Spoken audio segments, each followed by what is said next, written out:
నా ఆశను నిరాశ చేయకు అని ఆ వృద్ధశ్రీ యవనవతిగా మారిపోయింది. ఉండేటువంటి రూపం మారిపోయింది. అష్టావక్రుడు ఇలా అన్నాడు, ఓ కళ్యాణి, నా స్థితి ఎలా ఉందో నీ స్థితి అలాగే ఉంది. జిజ్ఞాసేయ మృషేస్తస్య జిజ్ఞాసేయ మృషేస్తస్య విఘ్నసత్యం నకిం భవేత్ విఘ్నసత్యం నకిం భవేత్. ఇదంతా ఆ వదాన్య మహర్షి పరీక్ష. నా స్వభావం తెలుసుకోవాలని ఆ మహర్షి పెడుతున్న పరీక్ష. ఇదంతా చూస్తూ ఉంటే పరమాశ్చర్యంగా ఉంది. ఎందుకంటే ఈమె ఇప్పటి వరకు వృద్ధురాలుగా ఉంది, ఇప్పుడు కన్యగా రూపాన్ని ధరించింది, దివ్యాభరణాలు ధరించింది, దివ్యమైన వస్త్రాలను ధరించింది, నన్ను సేవిస్తుంది. ఇప్పుడు ఈ అందమైన రూపం ముందు ఆ ముసలితనం ఎక్కడికి పోయింది? ఈమె ఇప్పుడు కన్యగా ఎలా అయిపోయింది? నేను ఇప్పుడేం మాట్లాడాలి? నాలోని కోరికలను నిగ్రహించుకోగల శక్తి నాకుంది. మొదటి నుంచి నేను అనుకున్నట్లుగా వదాన్య మహర్షి పుత్రికను పెళ్లి చేసుకునే ధైర్యం నాకుంది. కనుక ఈ శక్తి ధైర్యాలతో నేను ఏ విధంగా అయినా చెల్లించను. ధర్మాన్ని ఉల్లంఘించడం నాకు నచ్చదు, నాకు ఇష్టం లేదు. నేను సత్య మార్గంలోనే భార్యను పొందుతాను అని ఆలోచించాడు. ఇది మహర్షి యొక్క ఇంద్రియ నిగ్రహం శక్తి. లోకంలో ఎలాంటి పరిస్థితులు ఎదురవుతాయో చూడండి. మహర్షి విఘ్నాలను పరీక్షలను తట్టుకొని ఎలా నిలబడ్డాడో గ్రహించండి. వ్యాస మహర్షి లోకానికి సంబంధించిన ఈ అంశాన్ని, ఏ అంశాన్ని కూడా ఎక్కడా విడిచిపెట్టలేదు, అన్నీ చూపించాడు. కథల రూపంలో బోధిస్తున్నాడు మనకు. దాని నుంచి మనం ధర్మాన్ని, నీతిని గ్రహించి ఆచరించి జీవితాన్ని ధన్యం చేసుకోవాలి. శ్రీకృష్ణాయ పరమాత్మనే నమః. ఇక్కడ 21వ అధ్యాయానికి వస్తున్నాం. ధర్మరాజు భీష్ముడిని ఇలా అడిగాడు, ఓ పితామహ, అష్టావక్ర మహర్షి గొప్ప తపశ్శాలి కదా, పరమ తేజస్వి కదా, ఆయనకు శపించే శక్తి ఉంది కదా, మరి ఆయన శాపానికి ఆ స్త్రీ ఎందుకు భయపడలేదు? ఆ మహర్షి ఆ స్త్రీ భార్య నుంచి ఎలా తప్పించుకున్నాడు? నాకు ఈ విషయం చెప్పు.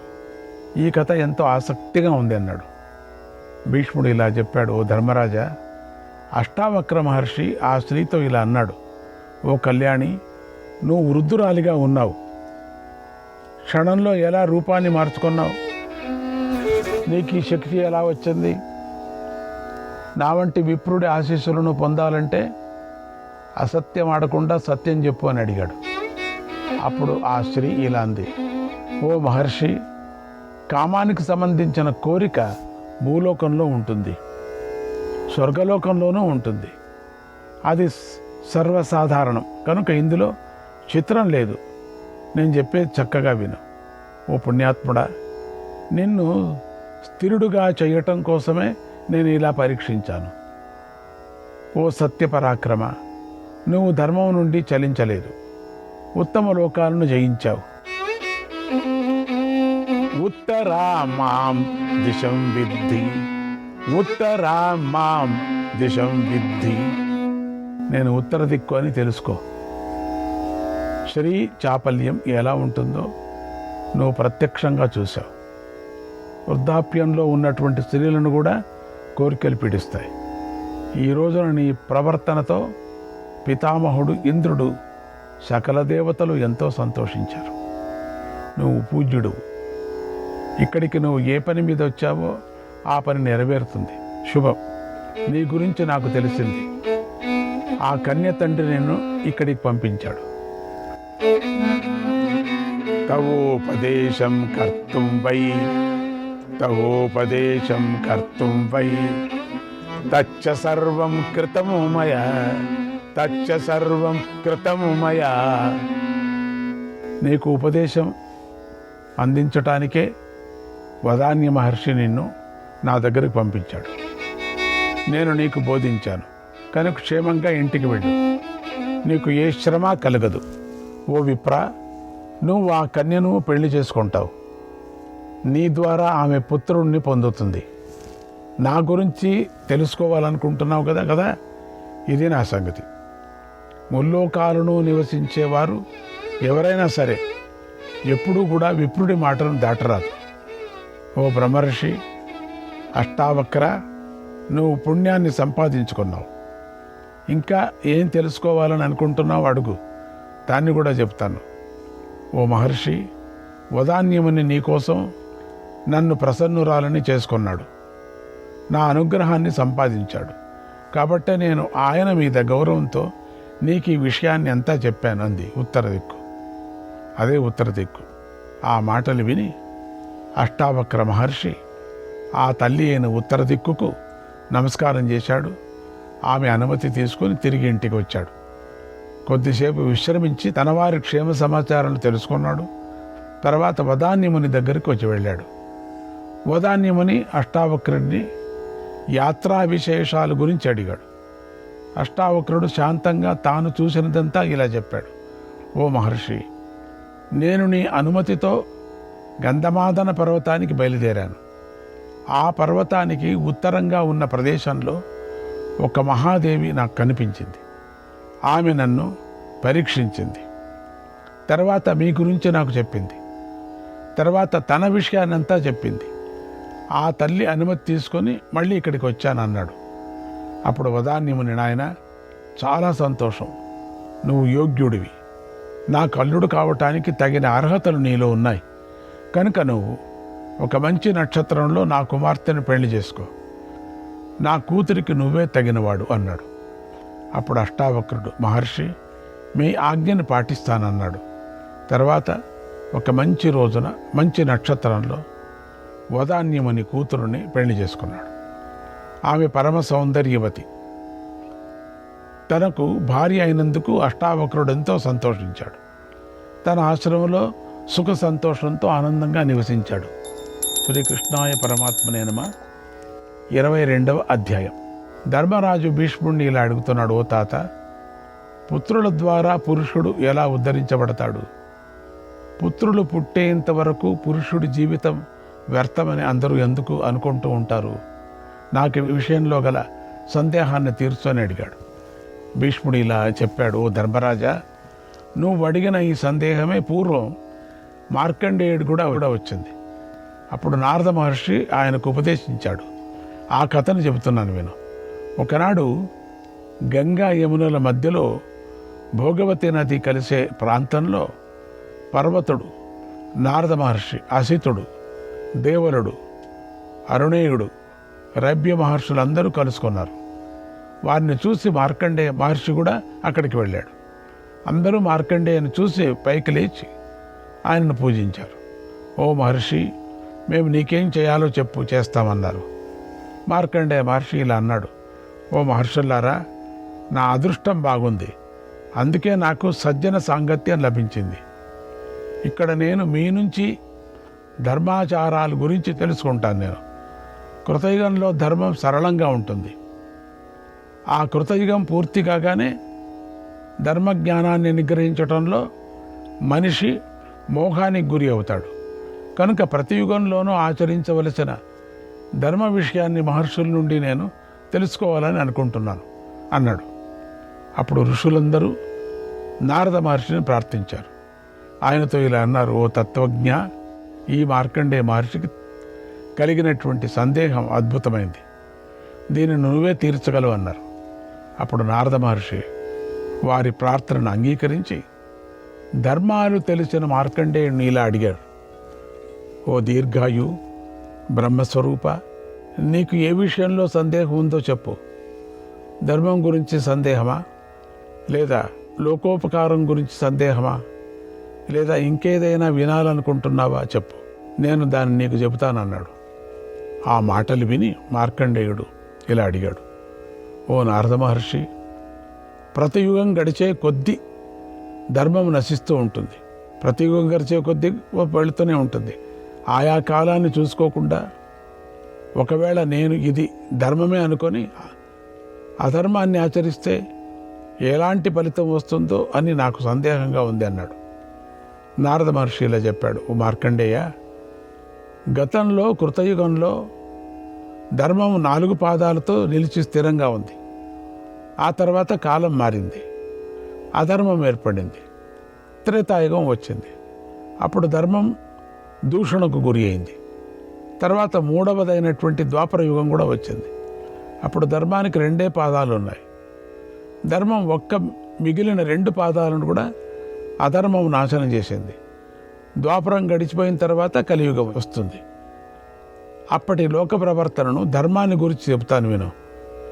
4వ యుగం పేరు నందికం. ఆ యుగంలో ధర్మం ఒకే పాదంతో నిలిచి ఉంటుంది.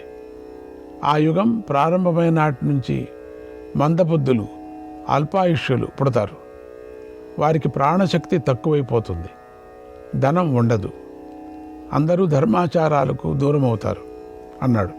ఆ మాటలు విని మార్కండేయుడు ఇలా అడిగాడు, ఓ మహర్షి, ఇలా ధర్మం లోపిస్తే లోకమంతా అధర్మంతో నిండిపోతుంది కదా. అప్పుడు 4 వర్ణాల వారికి ఏర్పరిచినటువంటి కర్మలన్నీ, అంటే దేవతలకు, పితృదేవతలకు సంబంధించిన హవ్య కర్మలన్నీ నశించిపోతాయి కదా. అప్పుడు పరిస్థితి ఏమిటి అని అడిగాడు. నారదుడు ఇలా చెప్పాడు, ఓ మహర్షి, హవ్యాలు ఎల్లప్పుడూ పవిత్రమైనవి, అవి నశించవు. కనుక దాత న్యాయంగా వాటిని ఇవ్వాలి, ఆ ధర్మాన్ని పాటించాలి. అలా చేస్తే దేవతలు, పితృదేవతలు వాటిని తప్పకుండా స్వీకరిస్తారు. దాత సత్వగుణం కలవాడై ఉంటే అతడు మనస్సులో కోరుకున్న కోరికలని పొందుతాడు. తన కోరికలన్నిటినీ తీర్చుకొని స్వర్గంలో సుఖంగా నివసిస్తాడన్నాడు.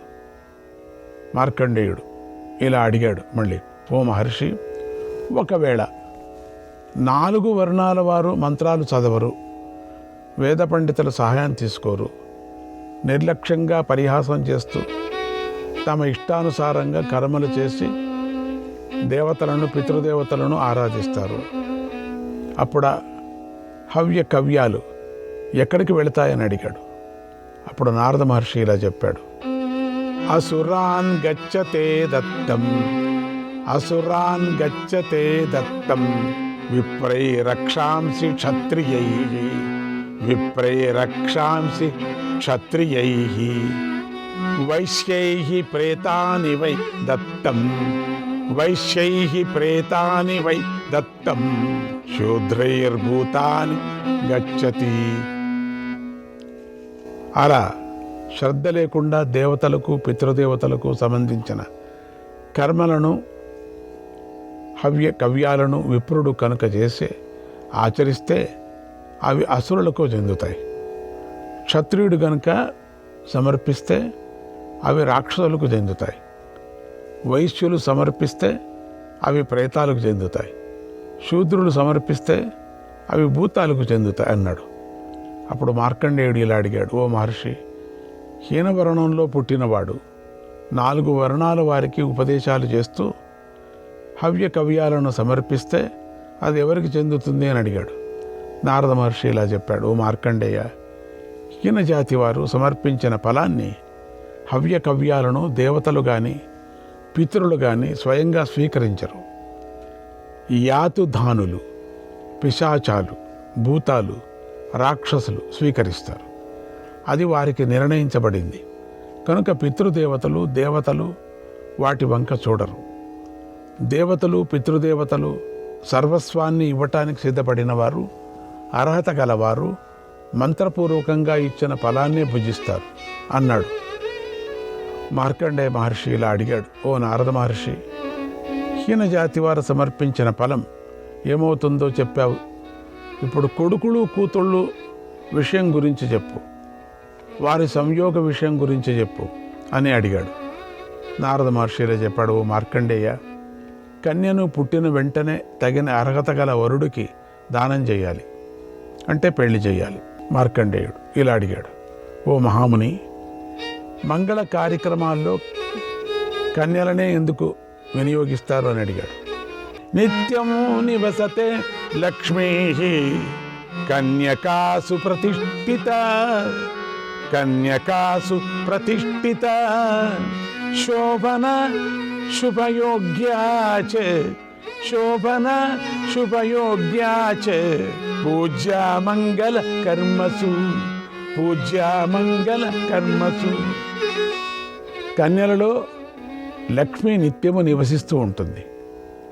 కన్యలలో లక్ష్మి ప్రతిష్ఠించబడింది కనుక కన్య శోభా సంపన్నమై శుభకర్మలలోనూ మంగళకర్మలలోనూ పూజించదగినదై ఉంది, గౌరవించదగినదై ఉంది. ఆకరస్తం యథారత్నం ఆకరస్తం యథారత్నం సర్వకామ ఫలోపగం సర్వకామ ఫలోపగం తథా కన్యామకా లక్ష్మీం తథా కన్యా మహాలక్ష్మీ సర్వలోకస్య మంగళం సర్వలోకస్య మంగళం. గనిలో ఉన్న రత్నం సర్వకామ ఫలాలను అందించగలిగినట్లుగా మహాలక్ష్మి స్వరూపమైనటువంటి కన్య కూడా సకల లోకానికి మంగళకారిణి అవుతుంది, శుభాలను ప్రసాదించేది అవుతుంది. ఇలా కన్య లక్ష్మి యొక్క స్వరూపము ప్రాణులకు సుఖ సంతోషాలు కలిగిస్తుంది. సదాచారంతో ఉన్నత వంశస్థుల చరిత్రకు కూడా ఆధారమై ఉంది. తన వర్ణంలోని కన్యనే స్వీకరించి పెళ్లి చేసుకున్నవాడు ఆమె ద్వారా హవ్య కవ్యాలు సమర్పించే మంచి పుత్రుని పొందుతాడు. అలా ఆమె వంశాన్ని వృద్ధి చేస్తుంది. ఆ సాధ్వియే ఇంటికి పరమపుష్టి అయి ఉంది. ఆ పతివ్రతయే గృహలక్ష్మి, రూపుదాల్చిన గృహ ప్రతిష్ఠ అయి ఉంటుంది, వంశపరంపరకు ఆధారం కూడా అయి ఉంటుంది అన్నాడు. ఇంతవరకు కన్య ఎలాంటిది, కన్యని ఎందుకు గౌరవించాలి, కన్య మంగళ రూపిణి ఎలా అయ్యింది, కన్య వంశానికి ఎలా ఆధారమై ఉంది అనే విషయాలను వ్యాస మహర్షి చెప్పాడు. ఇప్పుడు మానవుడి శరీరంలో ఉన్న తీర్థస్థానాల గురించి చెబుతున్నాడు.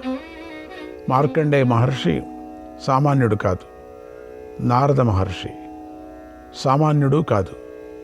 ఇద్దరికీ అన్ని విషయాలు తెలుసు. లోకం తరించటం కోసం మన కోసం వారు ఈ విషయాలను చెబుతున్నారు, గ్రహించండి. శ్రీకృష్ణాయ పరమాత్మనే నమః.